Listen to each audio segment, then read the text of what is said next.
আল্লাহর বান্দা ও এক টুকরো রুটি। একটি ছোট গ্রাম, চারদিকে ধানক্ষেত, কাঁচা রাস্তা, মাটির ঘর। এই গ্রামেই থাকতেন এক আল্লাভীরু মানুষ। মানুষ তাকে চিনত শুধু আল্লাহর বান্দা নামে।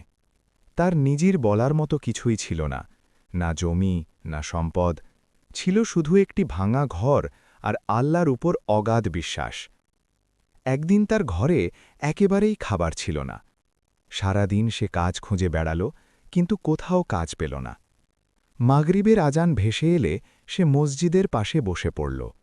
ক্ষুধায় শরীর দুর্বল, চোখে পানি। সে মাথা তুলে আকাশের দিকে তাকিয়ে বলল, হে আল্লাহ, তুমি তো রহমান, তুমি তো রিজিক দাতা। আজ যদি এক টুকরো রুটিও দাও, তাতেই আমি সন্তুষ্ট।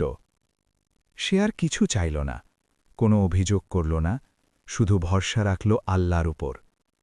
ঠিক সেই সময় এক নেককার ব্যক্তি মসজিদ থেকে বের হচ্ছিলেন। তার হাতে ছিল নিজের জন্য রাখা এক টুকরো রুটি। হঠাৎ তার হৃদয়ে খটকা লাগল। সে আল্লাহর বান্দার ক্লান্ত মুখের দিকে তাকিয়ে থেমে গেল।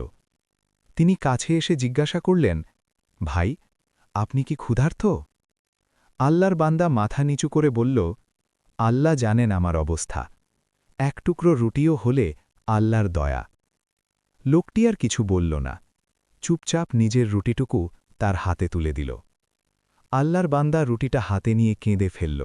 সে বলল, আল্লাহু আকবার, আমি আল্লাহর কাছে এক টুকরো রুটি চেয়েছিলাম, আর তিনি একজন দয়ালু বান্দাকে পাঠালেন। সে রুটি খাওয়ার আগে বলল, বিসমিল্লাহ, আর তার চোখ দিয়ে অশ্রু পড়তে লাগল। সেদিন সে বুঝে গেল, আল্লাহ দেরি করেন, কিন্তু তার বান্দাকে কখনো ভুলে যান না।